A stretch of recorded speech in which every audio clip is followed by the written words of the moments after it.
Hello, everybody, and welcome to this week's episode of Magically Cruising, the cruise podcast where we share our personal cruise tips and reviews to help you make the most out of your next sailing. My name's Kieran. I'm an independent travel agent specializing in all things cruise, Disney, and North America, and I'm joined by my fellow co-host. Hi, I'm Sarah, and I write at Cruising with Kids and Mini Travelers. And today, Sarah, we're going to talk about a topic that we're both very passionate about, and that to readers or listeners may be a bit odd as to why we're talking about Disneyland Paris.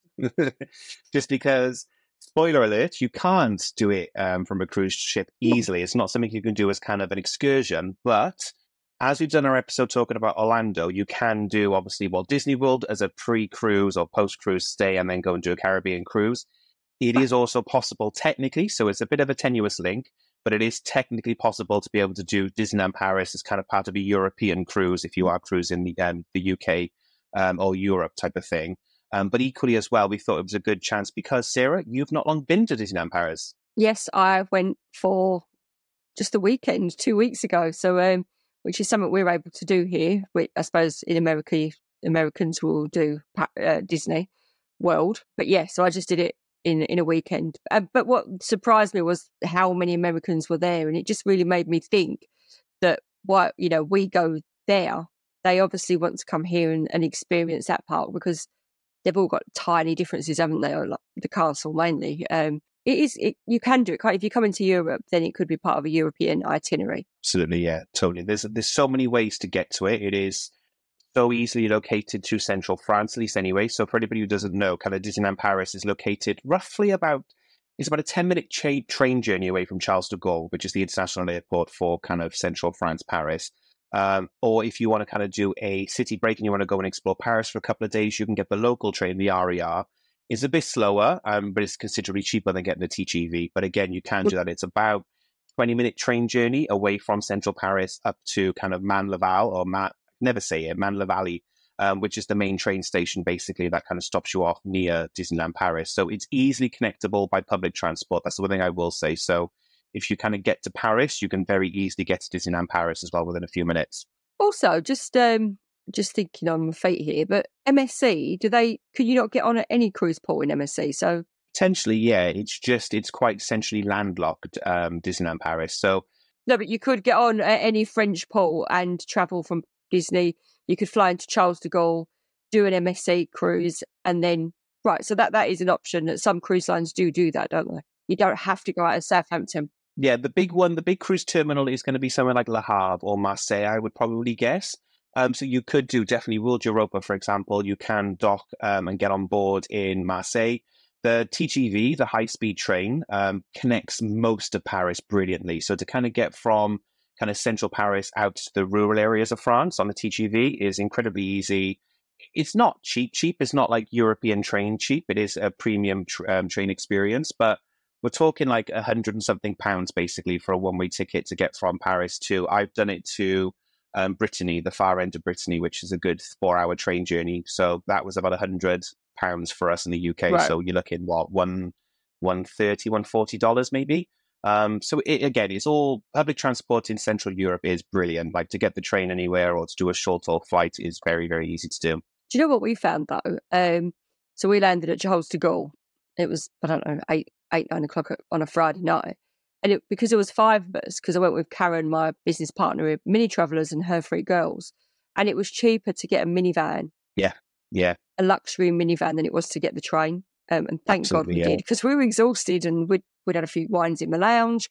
And just to come out and have somebody there waiting with a card and took us straight to our Airbnb was brilliant. I know this because I've sold a lot of Disneyland Paris, but the fastest way to get there is the TGV from Charles de Gaulle. So the TGV from Charles de Gaulle gets there within about 11 minutes. So there is no faster way. You cannot beat that. Yeah. It is also the most expensive. Obviously, you're looking around about £70, so say $90 per person each way. So it is quite expensive to do that, but without a shadow of a doubt, the fastest. The cheapest way is going to be to do the RER, so to do the local trains, basically, that takes you into central Paris, and then it takes you up to Man-la-Val, so the Disneyland Paris train station. But that is about an hour, because it goes into Paris and then back out again. But you're looking €9, something like that, per person. So it is the cheapest way, but it's also the longest. As you just mentioned, though, if you've got a group of, say, 4 of you, generally, yeah, always private transfers, getting a taxi or something will always be cheaper. And refresh my memory, it's about 20 odd minutes or so, isn't it, to get the taxi? A little bit longer, maybe. I don't know, about 30, And 30 maybe. But okay, to be quite honest, it was late at night and early morning, so we're all a bit vegging out.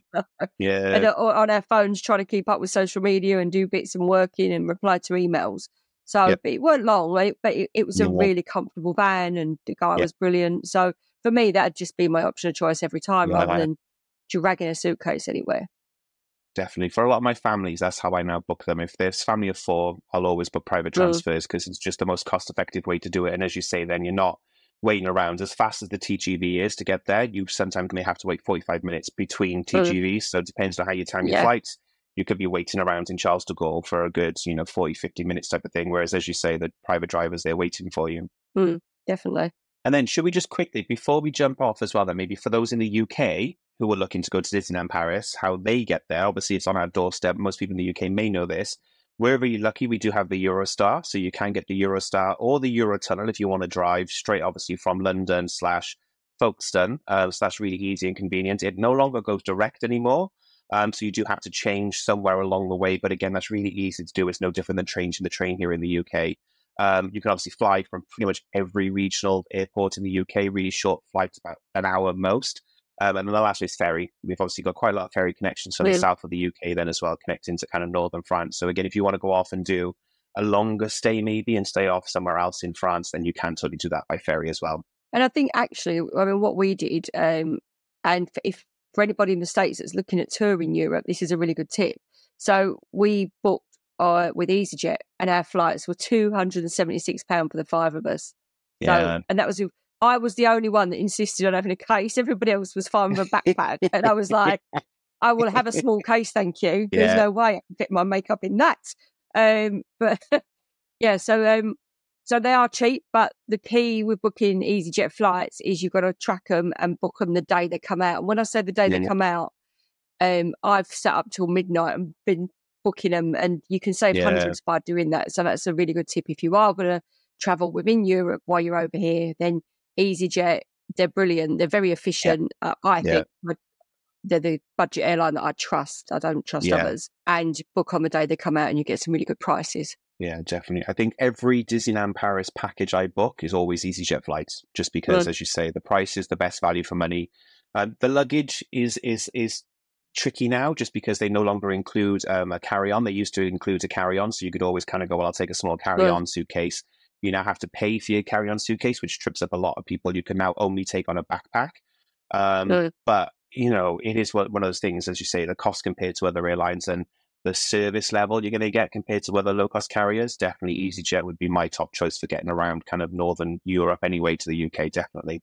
But also another tip, actually, is if you collect air miles and you can use them with BA, if you're going from London, you can fly from London to Paris with your air miles for £1 if you can use your air miles. And that, which is, I mean, I've flown to Budapest to Paris for £1. You can get business class, which, all right, it's the same carriage, isn't it? But the upscale service, and I can't even remember, but it was silly money. As long as you use your air miles, that is also an option, but they only go from London. That's the thing. You do have to be flexible to get those good flights type of thing. But yeah, it is easy to do. And I think that's what we kind of want to stress to the Americans maybe, who are Disney fans, who maybe want to cruise Europe. It is totally possible and really easy to maybe fly into London, possibly do your cruise and then go back to Heathrow and get maybe a flight down, or maybe go back to London, do the Eurostar if you want to do a couple of nights in London, then go on to Paris, and then maybe go on to Disneyland. It's all relatively easy to do kind of via public transport. Flights, like we did quickly look, you can fly from Charles de Gaulle to Southampton, but they're quite expensive for kind of the distance you're doing. So again, situations may vary, but it may be cheaper for you to consider, getting the coach or the train to central London, doing Heathrow, Gatwick, and then flying down possibly, or even Bristol. Bristol's 2 hours away where I live. There's flights regularly from Bristol, and you can get the train or you can get the buses quite easily back to Bristol as well. So there are loads of options. You just, need to kind of know where to look, basically. And that's why we did this weekend, because it was literally a strategic thing that we wanted to see, because we have a lot of readers that read our Paris content, our Disney Paris content. So we wanted to see if we could do it in a day, parks, if we could do it on a budget, what sort of budget we could do it on. and how easy it all was. And, you can't write about stuff. I mean, don't get me started on the Flow Rider again, but you can't write about stuff if you haven't done it. You've got to do it to be able No, to definitely not. share wisdom and knowledge. So we've done it, Yeah. and we got our head around it, and I'm so glad we did. I went to Disney. I've only ever been to Disney Paris once, and that was on my 40th, which is a few years ago. And Chris hated it, said he'd never go back again. Really? I loved it because I love Disney, but I was disappointed because I didn't think it was the same quality as Disneyland, Disney World. But it's not, it's changed. I was impressed this time. Absolutely. And I'm glad you said it, because I didn't want to be the one who was coming in with a negative stick. But I used to be very vocal, and I'm a big Disney fan. We got engaged in Disneyland Paris. We've done Disney Cruise Line. I've been to Florida 30 plus times. Like I am a Disney fan type of thing, But I was really vocal about how bad the quality and the service was in Disneyland Paris. And I didn't think the price point warranted the experience you were getting. And I was quite vocal about it. I was always saying to people, look, you're better off saving your money and just biting the bullet and going to Florida instead. And even if you just do a week in Florida at Disney, you'll get much better return on the money you're spending. The last time we went to Disneyland Paris was the year COVID. So 2021 was the last time we went, but I loved it so much I went twice in the same year. Now, that is unheard of for me, because literally I get dragged to Disneyland Paris with friends who want me to kind of show them around. So I'm like, yeah, sure, fine, let's go. I was like, this is amazing. This is incredible. The entertainment's amazing. The maintenance is amazing. The food has got so much better. The new additions they're adding, like, this now is a Disney destination. Whereas before it was always kind of like, oh yeah, and Disneyland Paris. It was always a joke. Like, you've got all these amazing packs and Disneyland Paris. Not anymore. It is. And I haven't been since they've done this year's entertainment, which I know you've seen, but I was blown away, and I know they just elevated and keep improving year on as well of all the new stuff they're adding. So totally, it's up there as a Disney destination now. I think the thing that you could never give it what it's never going to have is the Americanism, and I think that the whole positivity of the Americans. Yeah, you just can't replicate that in another country. I don't think. No. So I mean, the staff were friendly, but even to the people emptying the bins at Disney World, they've got a smile on their face and they're saying hello, and it's not quite to that level, I wouldn't say. But still, I was mega impressed. And again, the food, like, because I'm gluten free, that was a bit tricky. I had one meal where, it worked great. It was like microwaved, but I'm going to Disney World next month, and I know that's not going to be an issue. But overall, I was 100%. I think 100% improvement on last time I went. Yeah, definitely. So it's definitely worth the trip. Yeah. Every time I go, I constantly keep saying, I get excited each time I go more and more of the future of the resort. Just seeing the renovations of the hotels to bring them up to standard now, and the work they've done with the Art of Marvel Hotel, the Disneyland Paris Hotel, what I've seen they've done there, the new shows, the new entertainment, the investment they're putting back into the resort to kind of bring it up to date and kind of make it sure that it looks as if it's brand new. And I can go on for hours about this because I know quite a lot about it, but there was a period basically where the resort was in debt, and we're talking multiple billions of euros in debt basically, which was obviously having a problem on the resort investing in these things that we all know and love, in new shows, in new entertainment. So they were just really struggling to push the resort forward basically. There was a bit of a deal that was done with the Walt Disney Company in America, whereby they bought a bigger stake in their ownership, because, again, not many people know this. It wasn't fully owned by the Disney Company. It was a partial split in favor of a French company. Disney now own a majority stake. They've wiped off a lot of the debt that the resort was in. So now they can actually invest and keep improving the resort now. And obviously Disney have more interest in improving the Disney experience. And since that's happened, every single year, you just see the resort getting better and better and better, to the point that I now highly recommend Disneyland Paris. Is a fantastic break for anyone, whether you're looking to do a day trip, which we've both done. We've both tried to do a day trip, or I've done equally a 3-night break where I've stayed there for multiple days and kind of, really enjoyed and relaxed my time when I'm there as well. It's wonderful for both. And that's it. You just take your time, and it's a different type of holiday, because when we went, we stayed at the New York, which is now the Marvel, which I loved. The location was amazing. The hotel was brilliant. I'd go back, definitely. And especially because I'm a mega Marvel fan.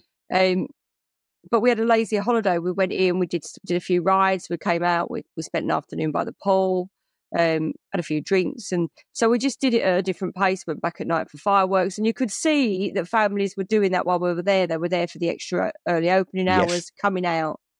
and they were coming back in later. So, Yeah. and also then you can go and dine in your hotel, can't you, and have lunch. Or that was the one thing that we didn't do, and I was really gutted when I saw Ratatouille's restaurant. I was devastated because it's just amazing, Chef Remy. Is that we didn't book any specialty dining, or because there wasn't time. Where when you're there for a few days, you've got the time and you've got that luxury of. And honestly, I mean, it's just amazing. It's got giant plates, and it was incredible. Have you been on the Ratatouille ride? Yes. Yeah. Oh, I can't wait to go on it again next month. I'm just so excited. It was brilliant. Like the smells and everything about it. But you went through the restaurant, but then you can't lose 2 hours when you're there for a day. So. No. It is. It's definitely an undertaking, and there's still. I've been so many times. There's still restaurants I've not been into, so I've never been into Waltz because I don't know how I plan this. Every time I go, Waltz is under renovation, guaranteed without a fail. If you ever want to know when Waltz is under renovation, ask me when I'm going, and it will be closed. So I've never been in there, but I've done. I forgot what it's called now. Captain Jack, the Pirates of the Caribbean restaurant. So we've done that. Yeah, that where you're going to get to sit inside. And again, if you've been to Disneyland California, they have a similar concept there, whereby the ride kind of goes past the restaurants. It's all inside to look like a nighttime in the Caribbean port. I guess it's so cool. It's a really nice. The food when we had it was a long time ago now, but the food there was great. And I've done Chez Remy, which is the Ratatouille restaurant. But again, as you say, that atmosphere again of kind of doing the Ratatouille attraction, going through again, shrunk down to the size of a rat, and then ending in Chez Remy's in the ride. So the ride ends in Remy's restaurant, which is also where the restaurant itself is as well. So it's kind of a nice bit of storytelling there that you're kind of doing those two experiences together. It's incredible, but it must be good quality because we came out and I went to look at the menu and I was going to take a picture, but the light was bad. Thinking, right, next time I come back, I'm going to go. And the queue was huge. It was almost as big as the queue getting into the park. It was.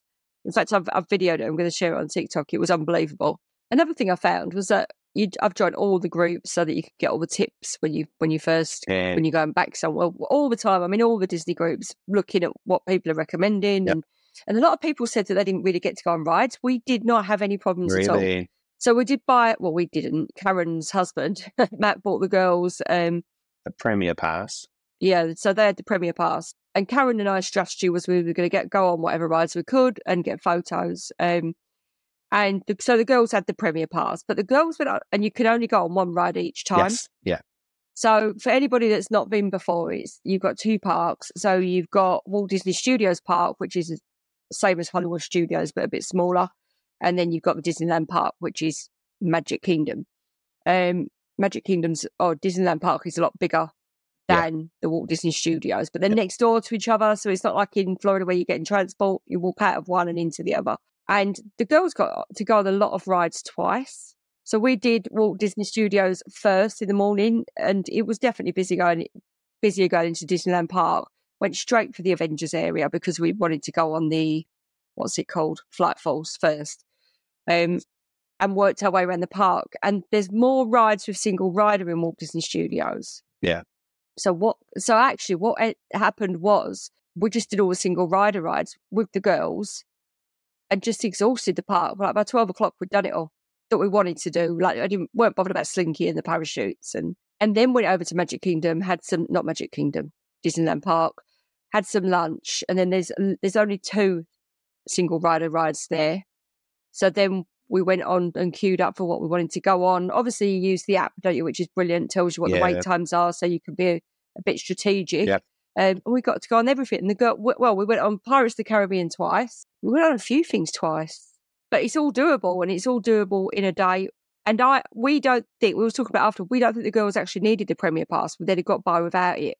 They actually just was going backwards and doing more rides twice. So it really does depend, though. Like, one thing that people need to realize as well is that Disneyland Paris is a locals park. Primarily, it's a locals park. So obviously, that's not what Disney wanted to be. They wanted to be an international destination. But it's very, very heavily impacted by local holidays, weekends, things like that. So if you book a weekend, did you go on the weekend or did you go on a weekday? Yeah, we went on a weekend, but off-peak. So obviously, that made a difference. Yeah. Because we've done it. We've stayed there once where we stayed, I think it was like Wednesday through to Saturday. And, the Wednesday, Thursday, Friday was beautiful. We had the park to ourselves, 5-10 minute waits. And then literally Saturday morning, we walked into the park thinking like we've got this place to ourselves. And it was heaving, absolutely heaving. We're talking like an hour 20 wait for things like Space Mountain, things like that. So that is a big factor as well. Seasonality, holidays, things like that do play a big impact into it. The parks are busier than they used to be, definitely, just because the resort's a lot better than it used to be. And you are right in saying, I think what you find is Disney Studios, the attractions tend to have their wait times build up faster for reasons I can bore people with, but just throughput, capacity, things like that. There's just lower capacity attractions in the Studios park, whereas Disneyland park, it's really big, really spread out, so it's harder to get between attractions, so people spend more time walking around. But also those attractions, they were built at the period where Disney were building these people guzzlers, like people mover attractions, like Phantom Manor at Pirates of the Caribbean, where they're just designed to move thousands of people an hour through those attractions. I think the one that you really struggle with sometimes in Disneyland Park is Big Thunder Mountain. That's probably going to be one of the rides where if you're going to wait, it's going to be Big Thunder Mountain. And Peter Pan. That was the one. Yes. I love Peter Pan. That was the one that all day we kept checking because I was like, I really want to go on Peter Pan. I really want to go on Peter Pan. And Karen was like, okay.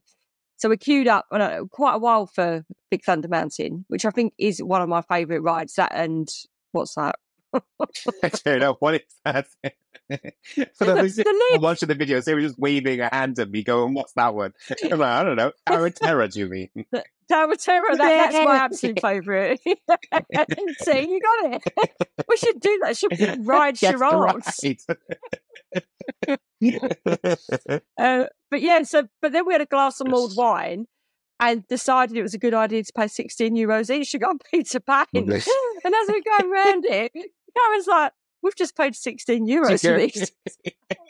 And it's over within 60 seconds as well, isn't it? I know. In fact, let me just tell you this fact about it. Wait there, I'll find it. I just love it. Every time I go, I have to go on Peter Pan. Chris really rolls his eyes at me. Well, I made Phil wait in line in California for that ride for an hour 20, something like that, because it was just like, it's a classic, you have to do it. There was no fast pass for it. I was like, we are waiting in line for it. Well, it was one of the first ever, it was one of the first rides at California in 1955. Can you guess the others? So you probably would have had, I think Snow White was added later on, wasn't it? Snow White's Scary Adventure, it was originally. Small World is one of the originals. I think California was after, wasn't it? Small World wasn't one of the originals. Small World's like a 70s, isn't it? Right, I'll tell you about it. Right, let me finish this first. So it was Dumbo, King Arthur's Carousel, The Railroad, Jungle Cruise. They were the first rides. It's a Small World came later. I'm such a geek. And it was created in 1964 for the New York World Fair. I knew it. I just got the date wrong because I know it opened in Florida. It's an original Florida attraction, but not an original California attraction. Let's have a look right there. No, I went to Disneyland first. No, as in, no, sorry. When Walt Disney World opened, Disney World opened with It's a Small World. That's what I mean, sorry. Yeah. But it started in New York and it was just like a part of the World Fair. Bit of a geeky thing, but I went on Small World as well, which Chris was so happy I'd gone on it because what that means is I'm over it next month, so I don't know what, but I might go on it again because I just think it just gives me so much joy. But yeah, so yeah, you're right. The Thunder Road was the biggest queue, I think, and just one of the best rides. And a real tip that we've never done it at dusk before, and we did it at dusk this time. Yes, it's the best time, isn't it? And it's so cool. It was such a different experience. That whole part of the land. So for like people who maybe know the American parts who maybe haven't done Paris as well, so the land's the same in the Disneyland park. The land's very similar to what you get. There's just less of them. So you still have Frontierland. And a fun fact that not everybody may know is that Phantom Manor, which is Paris's version of Haunted Mansion, is in Frontierland. So again, you've got this really cool frontier kind of haunted mansion over the side on kind of the lakeside type of thing. And it looks really eerie from a distance. But then you've got Big Thunder Mountain or Thunder Mesa as well.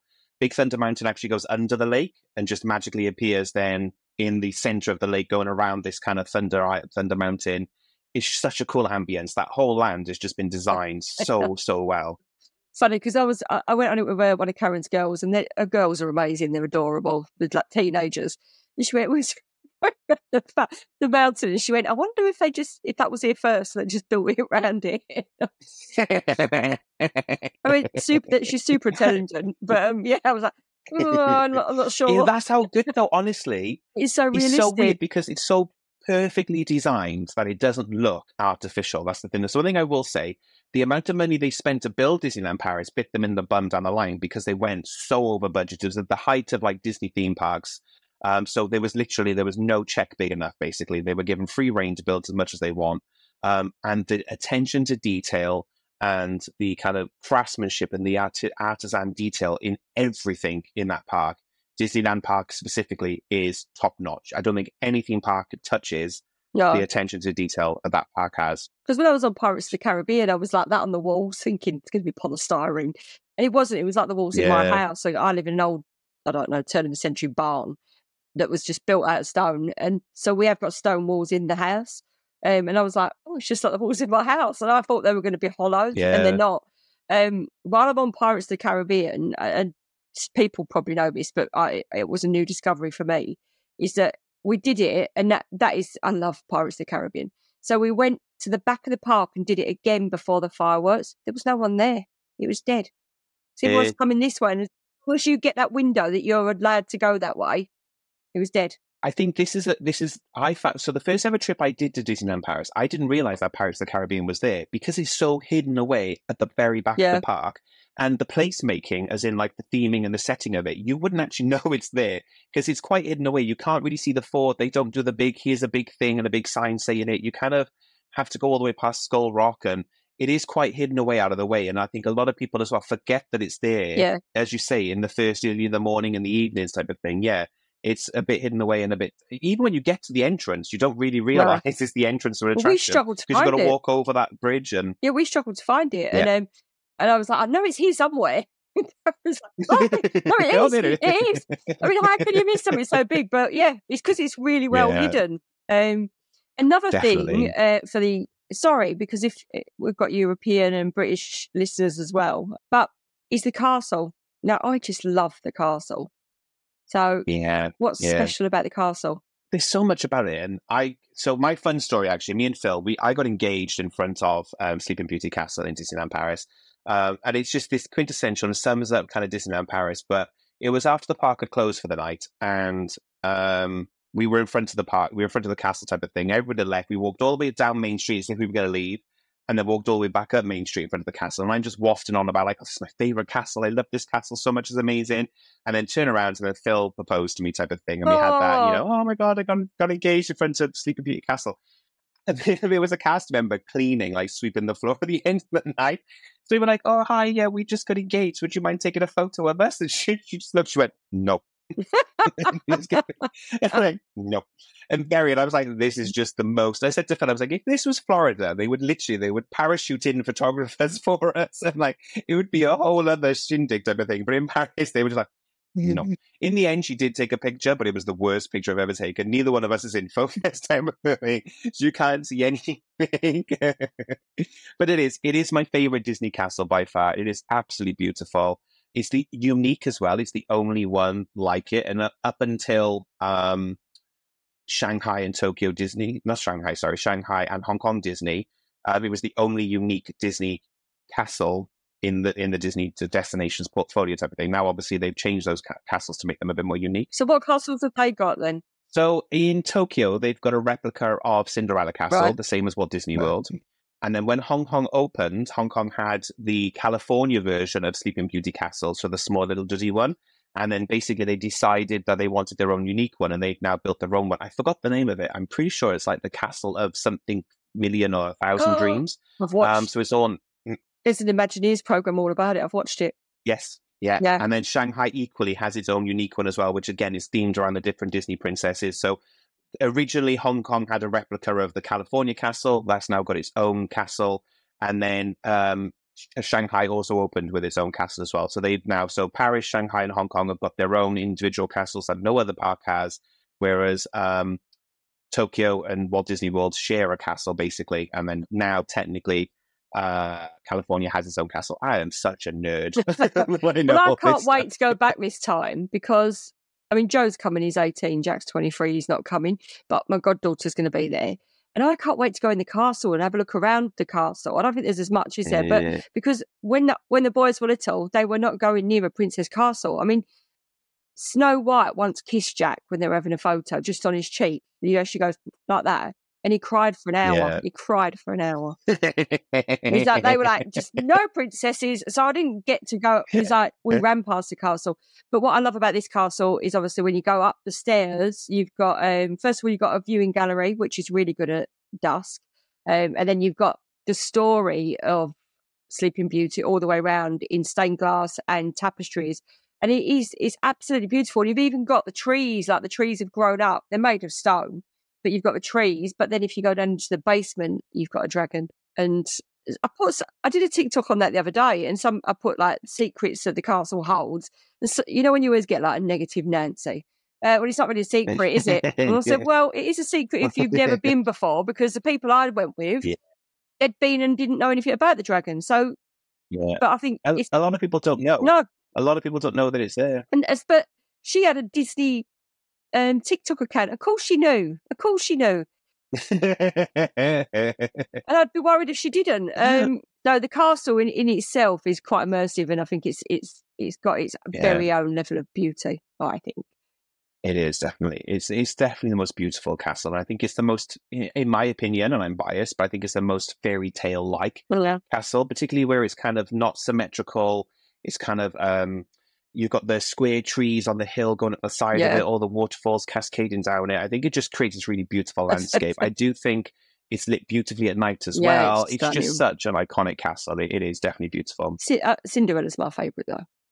Cinderella Castle. But that's my first. Sleeping Beauty is my favourite. Yeah. I think this is why Sleeping Beauty is my favourite Disney princess. No, Cinderella Castle, Cinderella movie, they're absolutely muff. Do you know, they should have a bells one. I know they've got one at the back. They've got a Beast Castle, but I feel like I can't wait to go and see that. I can't wait to show my goddaughter that. I'm going to be ridiculous next time I go. I'm going to be so giddy.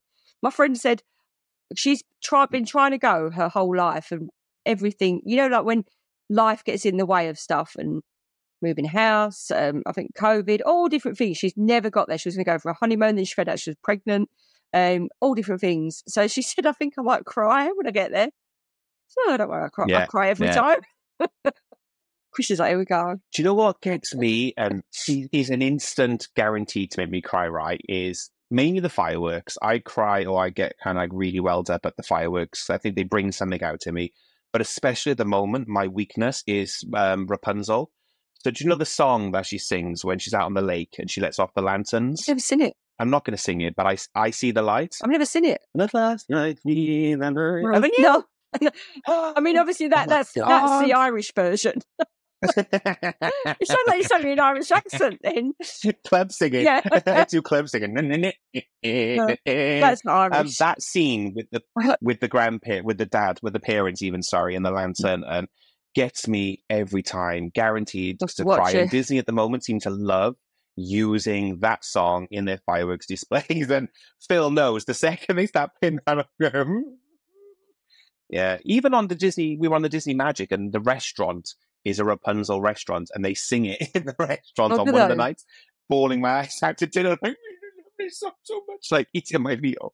Don't know why it's canon to me. So yeah, they use that quite a lot at the moment in the fireworks show, and gets me in the chest every time. I mean, I think growing up, I'm not growing up, but they came out as I was like an adult, a young adult. Cinderella, I'll never forget the first time I see it, and I just love it. I love every version.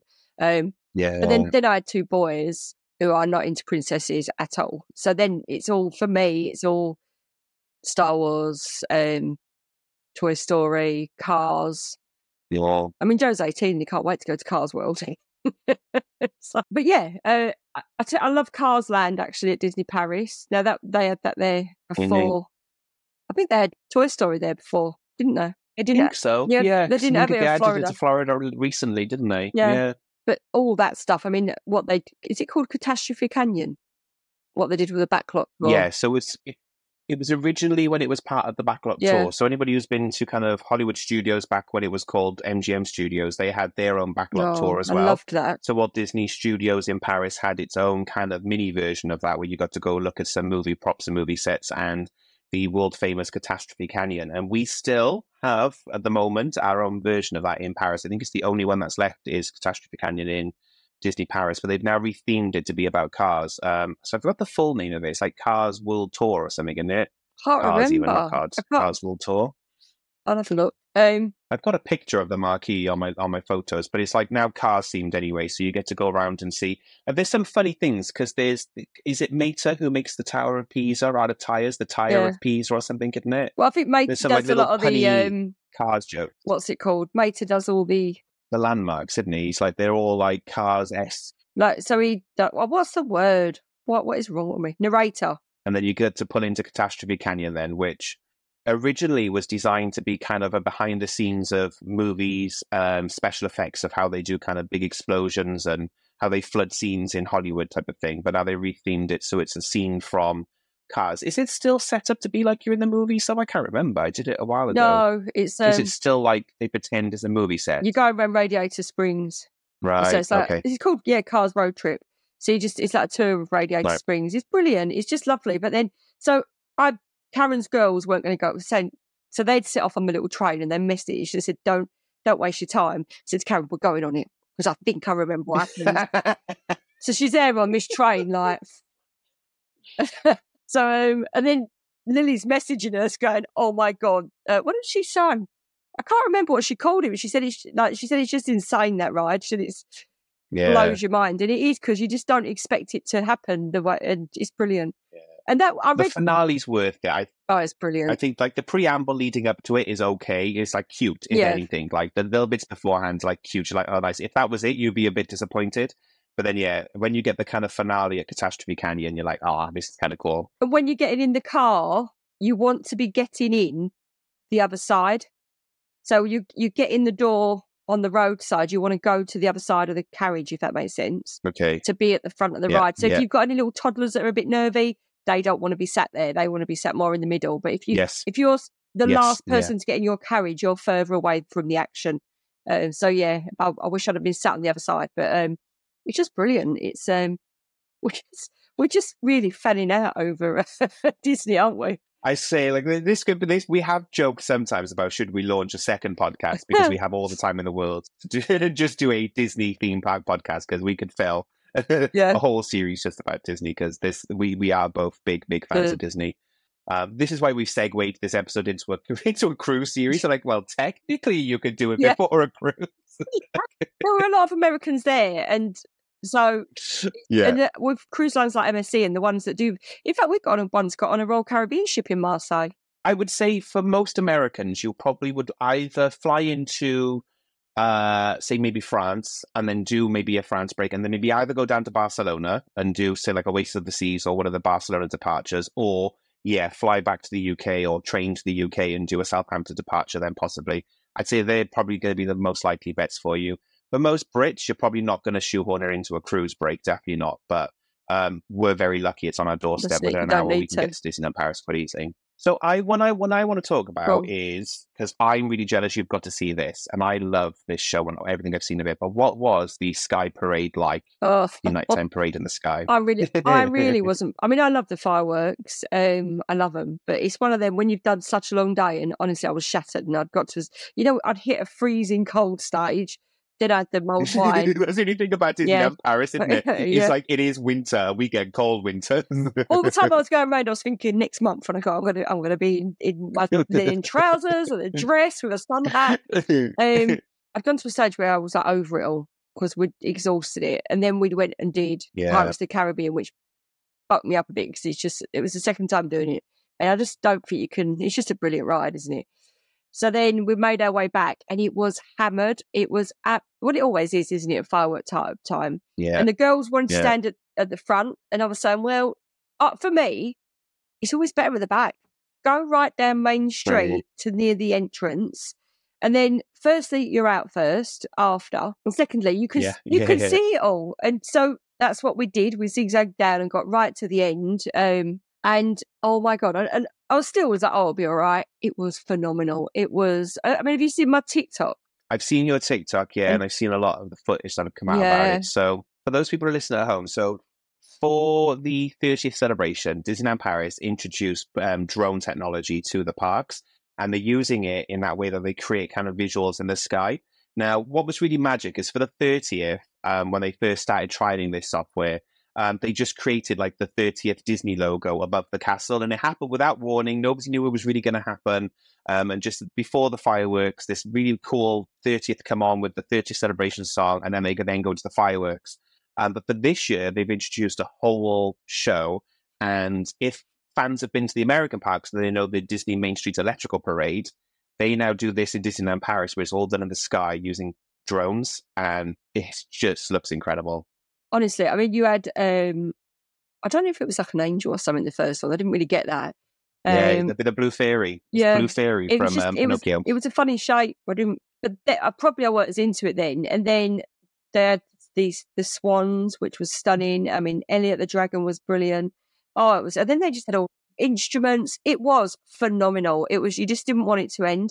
And I mean, I don't, if you're watching on video, I'm trying to sort of shimmy over, but the castle was lit up and they were doing all different patterns up the castle, which I know that they do with fireworks, but the sky, it was unbelievable. I'd have watched it all again. It's such an incredible way to end your night, isn't it? Definitely. And this little only Disney magic can do type of thing, to have that over the castle. And it interacts, that's the thing, isn't it? What you're saying, it interacts with not just the castle, but the whole like central hub as well. So all the fountains are going off, or the lighting in the hub. Main Street now as well. So they now like Main Street. So if you are further away down Main Street, that now interacts with it all. So it is just kind of this whole center of the park comes alive in light, color, and music, and it is just such a magical way to end the night at Disney. Well, at one stage you've got Peter Pan flying up the castle, which is all obviously video, whatever. And so the castle's all Peter Pan and Wendy, and then Tinkerbell's going around in the sky. And it's like, oh my God, it was amazing. It was stunning. And then you had the fireworks, which they're not as good as Florida, the fireworks. They were lovely. It was nice. But I think that was the crowning glory. That should be after. Yeah, it has become. The drone show has surpassed the fireworks show, which I'm sure Disney will love because it's cheaper to run than the fireworks show. They're probably like, yeah, no, we'll keep edging them up and making the drones last longer. But surely our take on it was it's just much better for the environment. Well, and that's the thing. So again, it's such a nerdy thing about how much we know, but they have noise pollution rules, basically, and air quality pollution rules around the Disneyland park in Paris more than they do in Florida. Because obviously Florida, they bought miles and miles of land around it, so they could pretty much let off whatever fireworks they want and not get any complaints. Disneyland Paris is close to residents, basically, so they do have a certain number of days a year they can let off loud fireworks. So that's why they use the quieter, the lower level fireworks. They don't let off ones that are a lot of smoke and all that type of stuff, just because there's a lot more kind of environmental concerns in Paris than there is maybe in Florida. California has the same problem as well. California can only do so many fireworks displays a year, so they're looking for ways to do it. Just the rules around drones flying near people in America are a lot stricter than they are in Europe, which is why they can get away with doing this show in Europe. It was phenomenal. Oh my God, I just loved it. I tell you what I was going to share as well, the single rider lanes, because, I mean, last time we went to Disney, I don't think it was as big a thing. It was bigger in Universal, wasn't it? And Universal do this really well. But as I say, Disney Studios have got quite a few rides now. So in the Disney park, you've only got Indiana Jones and Star Wars Hyperspace Mountain. And I love what they've done to Space Mountain. It is brilliant. You were saying about the big queues on that. What we did with that, when the parade started, I just thought, can't bother with this. Because I had no little kid to go, oh, look. I just felt like a bit of a goose there. So we went around the back and went on Space Mountain and did that. Yeah. And obviously, as everybody knows that loves Disney, when the parades are on, the rides are quieter. So we did that. So they both have single rider lanes, and they might change that. So it's got a Star Wars theme, which is brilliant. And then Disney Studios, you've got Avengers Flight Force, which was brilliant. Crush's coaster, which was shut, so that was a shame. I love that coaster.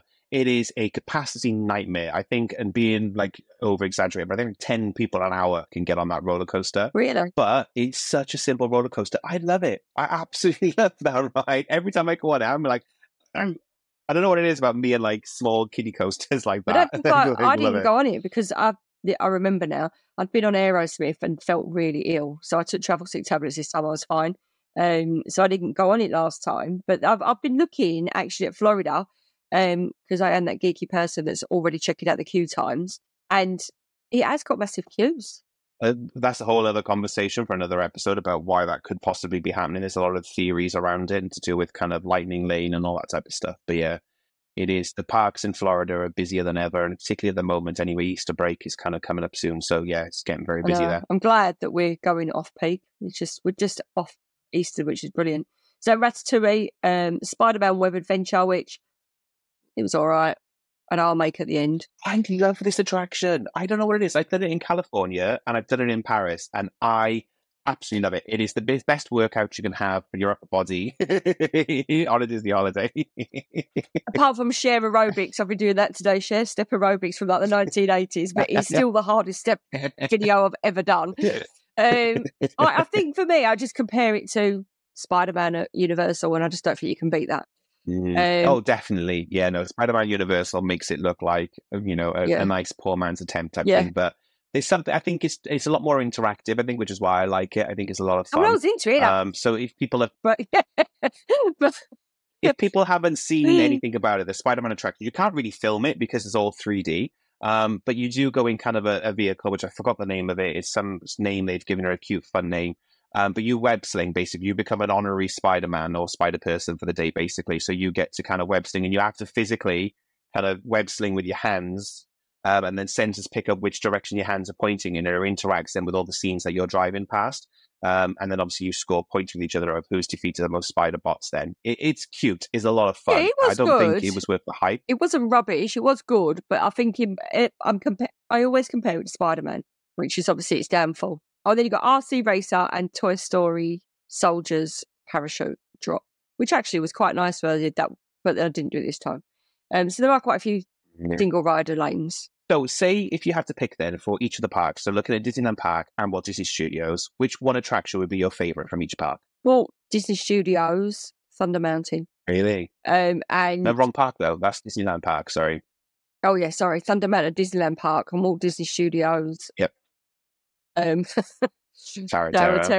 It's funny because when we go, like, because we've got this itinerary, and because my best friend's not been before, so she'd set it for 2 PM, and she was like, "We'll do that." And I was like, I spoke to her, I said, "We can't do that in the afternoon." She's like, "Why?" I said, "You cannot do that after eating your lunch. Can you? You just can't." I'm quite lucky, and I don't get motion sickness, so I'm quite immune to all these. I love it, but it's your whole body goes up there. Honestly, it's probably I couldn't eat. Tower of Terror is specifically the Florida version because of the third dimension where the car goes forward type of thing, and it is my favorite attraction in the world, bar none, Tower of Terror, because where they have the randomizer as well, so where kind of the drop cycle's random and you never know what's coming. So kind of when you start going into that drop tower and you don't know whether it's going to go up, it's going to go down, it's going to go up a little bit, a lot. Still gets me that goosebumps and that kind of adrenaline feeling because I don't know what's going to come, what's it going to do. Whereas some attractions like the roller coasters, they're amazing, but once you've been on them a lot, you're like, I know the layout, I know what's going to happen, I know what's coming. That sense of, is it going to drop, is it going to go up? Still to this day, I've done Tower of Terror around, I've done it in 3 theme parks, and still to this day, every time I get the whole I love it. I can't wait. I think what I missed about this one was the theming, because you walk through the Bates, is it the Bates Motel? Or is it based on that? No, it is the Hollywood Tower Hotel. So it's a 1920s, I believe, Twilight American Zone, Hollywood hotel. Twilight Zone, wasn't it? Mm-hmm. And as you walk, I think they make a lot more of the way you walk through it in Orlando than they did in Paris. Now, whether that was just because it wasn't as busy, but I didn't feel like we got all that eerie going through the hotel. But no, but then I felt that was the same at Phantom Manor. I think it's a bit more immersive walking through the queue, the haunted house, haunted mansion. See, I think I can never quite reconcile which I prefer. If I prefer, because I've done 3 of them now. I've done the California, Florida, and the Paris version, and I can't pick a favorite. They all have something unique, like they all do things slightly differently from each other. So yeah, there's something special about Phantom Manor, put it that way anyway. The fact that it's slightly more not gory, but scarier. It's a little bit more mature, I think. I feel like the scare on it, whereas like the other 2 are a little bit more cutie scary. Yeah. They're kind of like playful, funny, whereas that graveyard scene at the end of Phantom Manor is a little terrifying, not gonna lie. Like, oh, I love it. And for snacks, you just, oh my God, I think I had 3. of the chocolate strawberries. They were just amazing. Because of being gluten-free, I can't have all the churros, and I used to love all that. And Yeah. obviously it was not ice cream weather. So, but yeah, the chocolate strawberries were incredible. Dark chocolate strawberries, they were just to die for. I think about €6 each. Well, as you can tell, guys, we clearly love Disneyland Paris. Like we've not even talked about some of the details about like food, restaurants, dining, hotels. I had a whole thing in my head about let's talk about all the different hotels and the grades, everything. So if you've enjoyed this, let us know. And we may do another episode down the line as well, because I think there's a lot to share about Disneyland Paris, and it's kind of cruise related anyway. So definitely. Sarah, I know you've got lots of content on your website, so if the guys want to kind of learn a little bit more about what you got up to, or find any of your guides or tips about your time at Disneyland Paris, where's the best place the guys can find that? So you can find it at minitravelers.co.uk, but what I'll do is I will put two particular articles. One was how we did it in a day, and so that's got all that budget and all that in it. But then I also created, and I'm using it for Florida, so I'm going to change it.